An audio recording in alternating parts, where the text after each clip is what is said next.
కొంతమంది మొహరం నెలలో సంతాపం వ్యక్తం చేస్తుంటే మరికొంతమంది మొహరం నెలలోనే సంతోషాన్ని వ్యక్తం చేస్తున్నారు.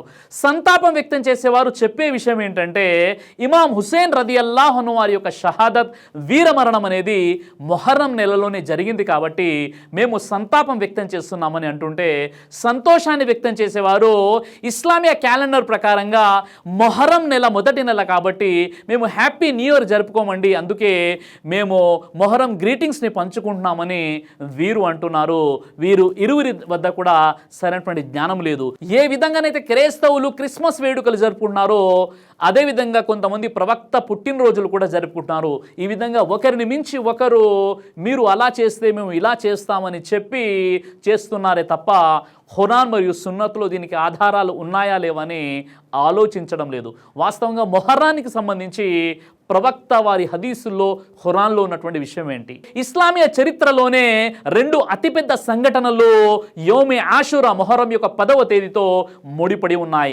అందులో ఒకటి మూసా అలైహిస్సలాం వారి యొక్క జాతిని అల్లా సుబ్హానహు వ తఆలా ఫిరౌన్ నుండి విముక్తి కల్పించడం. రెండవ విషయము యోమే ఆషురా మొహరం యొక్క 10వ తేదీనే హుసేన్ రదియల్లాహు అన్హు వారి యొక్క షహాదత్ వీరమరణం. ఈ రెండు అతిపెద్ద సంఘటనలు యోమే ఆషురా మొహరం యొక్క 10వ తేదీతో ముడిపడి ఉన్నాయి. ప్రవక్త ముహమ్మద్ సల్లల్లాహు అలైహి వసల్లం వారి యొక్క మనవడు ఫాతిమా అలీ రదియల్లాహు వారి యొక్క సుపుత్రుడైనటువంటి ఇమాం హుసేన్ రదియల్లాహు అన్హు వారిని 61వ హిజ్రీ శకం మొహరం నెల 10వ తేదీన ఇమాం హుసేన్ రదియల్లాహు అన్హు వారిని, వారి యొక్క అక్క చెల్లెల్ని, అన్నదమ్ముల్ని, అన్నటువంటి హసన్ వారి యొక్క భార్య బిడ్డలను, జాఫర్ మరియు అఖీల్ని, కూఫా ప్రజలను అత్యంత దారుణంగా కుట్రపూరితంగా చంపడం జరిగింది. ఇది ఇస్లామియా చరిత్రలోనే చాలా బాధాకరమైనటువంటి దారుణమైనటువంటి విషయం. ప్రతి విశ్వాసి కూడా ఈ సంఘటన తలుచుకొని బాధపడాల్సినటువంటి విషయం. అలా అనేసి ఇమాం హుసేన్ రదియల్లాహు అన్హు వారి పేరు మీద ధర్మంలో లేని కొత్త కొత్త పనులు చేయడం అనేది ఇది ఎంత మాత్రము కూడా ఆమోద్య యోగ్యమైనటువంటి విషయం కాదు. ఇమాం హుసేన్ రదియల్లాహు అన్హు వారు ఒక్కరే ఇస్లాం ధర్మంలో షహీద్ అవ్వలేదు. ఖులఫాయే రాషిదీన్లో మనం చూసినట్లయితే ఒక్క అబూబకర్ సిద్దీక్ రదియల్లాహు అన్హు వారు తప్ప మిగతా ఉన్నటువంటి అగ్రగణ్యులైనటువంటి ముగ్గురు సహబాలు ఎవరైతే ఉన్నారో హజరత్ ఉమర్, హజరత్ ఉస్మాన్, హజరత్ అలీ రదియల్లాహు అన్హు అజ్మాయిన్, వీరు ముగ్గురు కూడా షహదత్ వీరమరణం పొందారు. వీరి తర్వాత ఎంతో మంది సహబాలు కూడా వీరమరణం పొందారు. ఎవరైతే అల్లాహ్ మార్గంలో వీరమరణం పొందారో వారందరి పేర్ల మీద పండుగలు జరుపుకోవడం, సంతాప దినాలుగా ప్రకటించి శోక సముద్రంలో మునిగిపోవడానికి ఇస్లాం ఎట్టి పరిస్థితుల్లో కూడా మనకు అనుమతించదు. ధర్మంలో లేని అధర్మమైనటువంటి పనులు చేస్తూ పీర్లను నిలబెట్టేసి, పీర్లను ఏర్పాట్లు చేసి, అగ్ని గుండాలను తయారు చేసి అందులో దూకుతూ పీర్లను శాంతపరచాలని ఏదైతే పీర్ల పండుగ పేరుతో చేసినటువంటి పనులు ఏవైతే ఉన్నాయో ఇవి పూర్తిగా ధర్మానికి వ్యతిరేకమైనటువంటి పనులు. ఏవైతే హుసేన్ రదియల్లాహు అన్హు వారి యొక్క మొండాన్ని వేరు చేసి సింబాలిక్గా ఏదైతే ఈరోజు పీర్ల పండుగని కూర్చోబెడుతున్నారో ఇది పూర్తిగా ఇమాం హుసేన్ రదియల్లాహు అన్హు వారిని కించపరచడంతో సమానం. కాబట్టి ఇలాంటి పీర్ల పండుగకు ఎట్టి పరిస్థితుల్లో ఇస్లాం అనుమతించదు సోదరులారా. ప్రతి సంవత్సరం కూడా మొహరం నెల ప్రారంభం అవ్వగానే కొంతమంది ముస్లింలలో అనుమానాలు, అపోహలు, అపశకునాలు, ఆందోళనలు కనిపిస్తూ ఉంటాయి. అనవసరంగా ఈ నెలను వారు ఒక అపశకునమైనటువంటి నెలగా, సంతాప దినాలుగా ప్రకటించి వారిపై వారు దౌర్జన్యం చేసుకుంటూ ఉంటారు.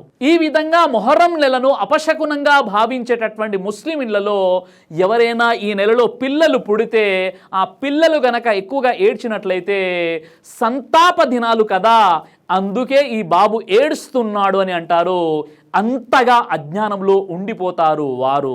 అదేవిధంగా అలాంటి ఆలోచన కలిగినటువంటి వారు ఈ నెలలో వివాహాలు జరిపించరు, వివాహాలకు వెళ్ళరు, వారి ఇండ్లలో ఎలాంటి శుభకార్యానికి సంబంధించినటువంటి పనులు జరగవు, అలాగే ఎలాంటి ప్రాపర్టీ కొనరు, గృహప్రవేశాలు కానీ ఇల్లులు కట్టడాలు కానీ ఎట్టి పరిస్థితుల్లో ఈ నెలలో వారు చేయరు. ఎందుకంటే ఈ నెల సంతాపము కదా, శోక సముద్రంలో మునిగిపోవాలి అనేటటువంటి ఆలోచనే వారిలో కనిపిస్తూ ఉంటుంది.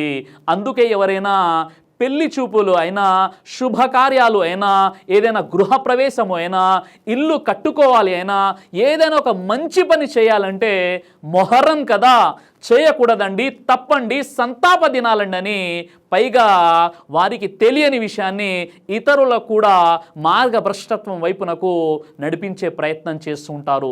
ఇలాంటి ఆలోచనలు కలిగిన వారికి ఒకే ఒక విషయం, ఒక హదీస్ చెప్పాలి అని అనుకుంటున్నాను. అల్ బిదాయా వన్ నిహాయా 3/419 హాఫిజ్ ఇబ్నే కసీర్ వారు ఈ విధంగా తెలియజేశారు. 3వ హిజ్రీ మొహర్రం నెలలో హజరత్ అలీ మరియు ఫాతిమా రదియల్లాహు అన్హు వారి యొక్క వివాహం జరిగింది. అంటే ఫాతిమా మరియు అలీ రదియల్లాహు అన్హు వారి యొక్క వివాహం ఇప్పుడు జరిగిందంటే అది మొహరం నెల 3వ హిజ్రీలో జరిగింది. మరి సహబా రదియల్లాహు అన్హు అజ్మాయిన్ వారి యొక్క జీవితంలో మొహరంలో వారు వివాహాలు చేసుకున్నారు కదా. మరి అలాంటప్పుడు మీరు మొహరం నెలలో వివాహాలు చేసుకోవచ్చు, శుభకార్యాలు చేసుకోవచ్చు, భార్యాభర్తలు కూడా కలవచ్చు, అందులో ఎలాంటి అభ్యంతరాలు లేవు. ఎవరైతే మొహరం నెలలో వివాహాలు చేసుకోకూడదండి, శుభకార్యాలు జరిపించకూడదని అంటున్నారో వారి అజ్ఞానం కారణంగా అంటున్నారు. దీనికి ఎలాంటి ఆధారాలు మనకు ఖురాన్ సహీ హదీస్లో కనిపించవు సోదరులారా. అసలు మొహరం నెల అంటే ఏంటి, ఈ నెల యొక్క ప్రాముఖ్యత ఏంటో మనం తెలుసుకుందాం. ఇస్లామియా హిజ్రీ క్యాలెండర్ ప్రకారంగా 12 నెలలలో మొహరం అనేది మొదటి నెల. అంటే ఇస్లామియా క్యాలెండర్ ప్రకారంగా మొహరం అనేది ప్రారంభపు నెల. ఈ విషయానికి సంబంధించి ఖురాన్లోని సూరా తౌబా నంబర్ 9 ఆయతం 36లో అల్లా స్వతహాగా తెలియజేస్తున్నాడు, నిశ్చయంగా నెలల సంఖ్య అల్లా దగ్గర అల్లా గ్రంథంలో 12 మాత్రమే. భూమి ఆకాశాలను సృష్టించినప్పటి నుండి ఈ లెక్క ఇదే విధంగా కొనసాగుతుంది.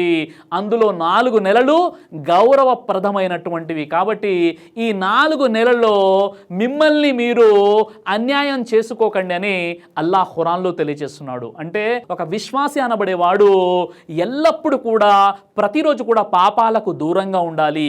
ప్రత్యేకంగా దేవుడు ఏ దినాలనైతే ప్రత్యేకమైనటువంటి గౌరవప్రదమైనటువంటి దినాలు అని చెప్పాడో ఆ దినాలలో అసలు పాపాల వైపుకే వెళ్ళకూడదని దీని యొక్క అర్థం.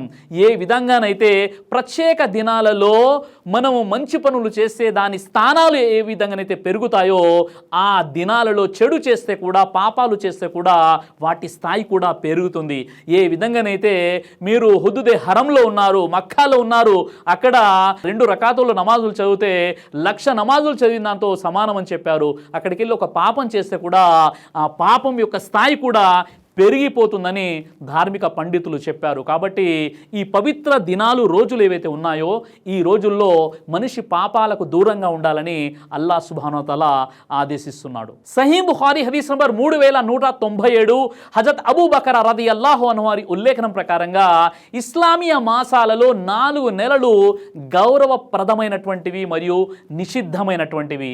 అవి ఒకటి దుల్ ఖాయిదా, దుల్ హిజ్జా, మొహర్రం మరియు రజబ్. ఈ 4 నెలలు కూడా గౌరవప్రదమైనటువంటివి మరియు నిషిద్ధమైనటువంటివి, ప్రత్యేకమైనటువంటివి. ఈ 4 నెలలను ప్రత్యేకమైనటువంటి నెలలుగా పేర్కొనడానికి కారణం ఏంటంటే పూర్వం నుండి కూడా అరబ్బులు, ముష్రికులు, బహుదేవోపాసకులు ఎవరైతే ఉన్నారో వారు ఈ 4 నెలలను హుర్మత్ అంటే పవిత్రమైనటువంటి గౌరవప్రదమైనటువంటి నెలలుగా భావించేవారు. అంతేకాదు ఎవరైతే ఇబ్రాహీం అలైహిస్సలాం వారి యొక్క అనుయాయులుగా తమకు తాము ప్రకటించుకునేటటువంటి బహుదేవోపాసకులు ఎవరైతే ఉన్నారో వారు కూడా ఈ 4 నెలలను నిషిద్ధ మాసాలుగా భావించి యుద్ధాలు సైతం చేసేవారు కాదు. ఎందుకంటే ఇవి పవిత్రమైనటువంటి మాసాలు, ఈ మాసాలలో మనం యుద్ధాలు కూడా చేయకూడదనేసి పూర్వం నుండి కూడా అరబ్బుల్లో వస్తున్నటువంటి ఒక సాంప్రదాయం ఇది. సహీ ముస్లిం హదీస్ నంబర్ 1163 దైవ ప్రవక్త వారు ఈ విధంగా తెలియజేశారు, మొహరం అల్లా యొక్క మాసం మరియు రమజాను ఉపవాసాల తర్వాత ఘనత గల ఉపవాసాలు పాటించాల్సినటువంటి మాసం మొహరం అని ప్రవక్త ముహమ్మద్ సల్లల్లాహు అలైహి వసల్లం వారు తెలియచేశారు. మొహరం ఉపవాసాలు ఫరజ్ కానప్పటికీ ఎవరైతే మొహరంలో ఉపవాసాలు పాటిస్తారో వారు అల్లాహ్ యొక్క కరుణ కటాక్షాలకు అర్హులవుతారు. అదేవిధంగా మొహరం మొత్తం కూడా పవిత్రమైనదే అయినప్పటికీ మొహరంలోని 10వ తేదీ యౌమే ఆషురా, మొహరంలోని ఇతర దినాలకెల్లా ఈ ఆషురా 10వ తేదీ మరింత ఘనత కలిగినది అని ప్రవక్త మహనీయ సల్లల్లాహు అలైహి వసల్లం వారు తెలియజేశారు. సహీ బుఖారీ హదీస్ నంబర్ 1592 ప్రవక్త ముహమ్మద్ సల్లల్లాహు అలైహి వసల్లం వారు ప్రవక్తగా ఎన్నుకోబడినటువంటి ప్రారంభంలో యౌమే ఆషురా అనేది ఫరజ్గా ఉండేది, ఈరోజు ఉపవాసం. ఆ తర్వాత ఎప్పుడైతే రమజాన్ యొక్క ఉపవాసాలు ఫరజ్గా చేయబడ్డాయో అప్పుడు యౌమే ఆషురా యొక్క రోజా ఉపవాసం ఏదైతే ఉందో అది నఫిల్గా చేయబడింది. మరియు ఆ తర్వాత కూడా ఆ నఫీల్ ఉపవాసాన్ని ప్రవక్త ముహమ్మద్ సల్లల్లాహు అలైహి వసల్లం వారు యౌమే ఆషురా రోజు తప్పనిసరిగా పాటించేవారు.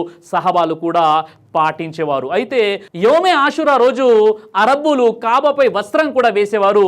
ఈ విధంగా మొదటి నుండే యోమే ఆషురాకి మొహరం యొక్క 10వ తేదీకి చాలా ఘనత అనేది మనకు ఇస్లామియ చరిత్రలో కనిపిస్తుంది. సహీ ముస్లిం హదీస్ నంబర్ 1125 హజరత్ ఆయిషా రదియల్లాహు వారి ఉల్లేఖన ప్రకారంగా మహాప్రవక్త ముహమ్మద్ సల్లల్లాహు అలైహి వసల్లం వారు మక్కా నుండి ఎప్పుడైతే మదీనా వచ్చారో, మదీనా వచ్చిన తర్వాత కూడా యోమే ఆషురా రోజాను వదిలిపెట్టలేదు. ప్రవక్త వారు పాటించారు. సహాబాలకు కూడా ఆదేశించారు, యోమే ఆషురా యొక్క రోజా మీరు కూడా పాటించాలి అని. సహీ బుఖారీ హదీస్ నంబర్ 1960 ప్రకారంగా ప్రవక్త ముహమ్మద్ సల్లల్లాహు అలైహి వసల్లం వారు మరియు సహబా వారి యొక్క పిల్లలు కూడా మొహరం ఆషురా యొక్క ఉపవాసాన్ని తప్పనిసరిగా పాటించేవారు. సహీ బుఖారీ హదీస్ నంబర్ 3943 హజరత్ ఇబ్నే అబ్బాస్ రదియల్లాహు వారి ఉల్లేఖనం ప్రకారంగా ప్రవక్త ముహమ్మద్ సల్లల్లాహు అలైహి వసల్లం వారు ఎప్పుడైతే మక్కా నుండి మదీనా వచ్చారో, అక్కడ యూదులు ఆషురా రోజు ఉపవాసం ఉండడం చూసి ఆ యూదుల్ని ప్రవక్త వారు అడిగారు, మీరెందుకు ఈ ఆషురా రోజు ఉపవాసం పాటిస్తున్నారు అంటే వారు ఈ విధంగా సమాధానం ఇచ్చారు, మూసా మరియు అతని జాతిని అల్లా ఫిరౌన్ కబంధ హస్తాల నుండి కాపాడాడు, విముక్తి కల్పించాడు, మరియు అదే నీటిలో ఫిరౌన్ని ముంచివేశాడు, కాబట్టి దీనికి కృతజ్ఞతగా మేము ఉపవాసం పాటిస్తున్నామని యూదులు చెప్పారు. ఇది విన్నటువంటి ప్రవక్త సల్లల్లాహు అలైహి వసల్లం వారు వారితో ఏమన్నారంటే, ఒకవేళ అలా అయితే మూసాని అనుసరించడంలో మూసాకి దగ్గరి వారము మీకంటే మేమే, కాబట్టి మేమే దీనికి అర్హులం అని చెప్పి ప్రవక్త వారు యోమే ఆషురా రోజు ఉపవాసం పాటించి తన సహచరులకు కూడా ఉపవాసం పాటించండి అని ఆదేశించడం జరిగింది. సహీ ముస్లిం హదీస్ నంబర్ 1916 హజరత్ ఇబ్నే అబ్బాస్ రదియల్లాహు అన్హు వారి ఉల్లేఖన ప్రకారంగా ప్రవక్త వారు ఈ విధంగా తెలియజేశారు, వచ్చే సంవత్సరం కనుక నేను బ్రతికి ఉన్నట్లయితే మొహరం 9వ తేదీ కూడా నేను ఉపవాసం పాటిస్తాను. ఎందుకంటే యూదులకు భిన్నంగా ఉండాలి, వారు యోమే ఆషురా 10వ తేదీ మాత్రమే వారు ఉపవాసం పాటిస్తారు, దానికి భిన్నంగా నేను మొహరం 9వ తేదీ కూడా నేను ఉపవాసం పాటిస్తానని ప్రవక్త ముహమ్మద్ సల్లల్లాహు అలైహి వసల్లం వారు చెప్పి ఉన్నారు. కాబట్టి ధార్మిక పండితులు చెప్పే విషయం ఏంటంటే, యోమే ఆషురా 10వ తేదీ మాత్రమే కాదు, అంతకంటే ఒక రోజు ముందు 9 మొహరం రోజు కూడా ఉపవాసం పాటించాలని ధార్మిక పండితులు తెలియజేశారు. ఇది సరైనటువంటి పద్ధతి.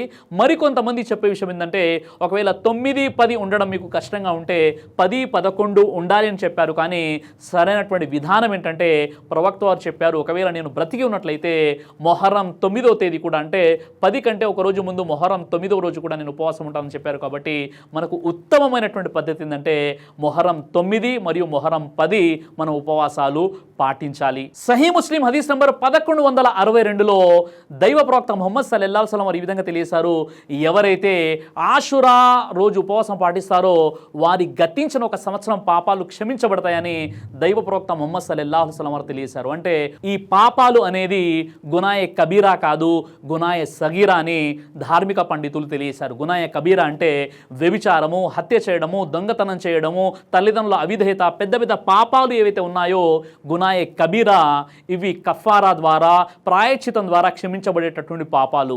కానీ ఇక్కడ సంవత్సర పాపాలు ఏవైతే ఉన్నాయో గునాయే సగీరా అంటే చిన్న చిన్న పాపాలు.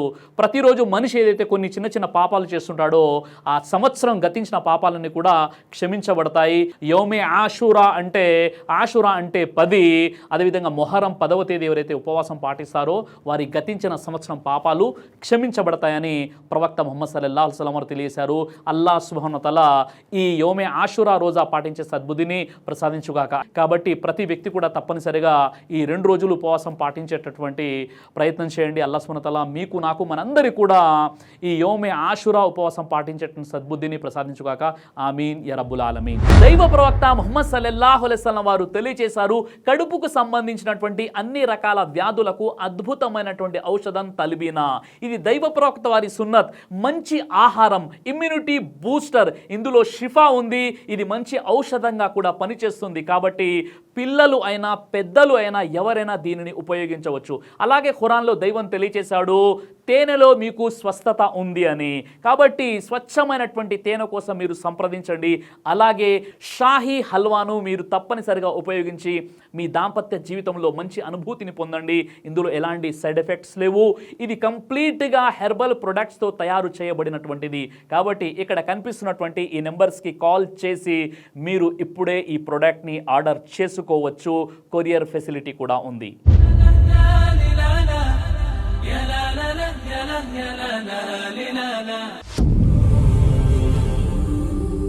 బ్రదర్ సిరాజ్ అని యూట్యూబ్ ఛానల్ని మీరు సబ్స్క్రైబ్ చేసినట్లయితే ఇన్షాల్లా దేవచిత్తం అయితే మీకు వీడియోస్ వస్తుంటాయి. అదేవిధంగా బ్రదర్ సిరాజ్ అనేటటువంటి ఫేస్బుక్ని కూడా లైక్ చేయడం వల్ల మీకు వీడియోస్ వస్తుంటాయి.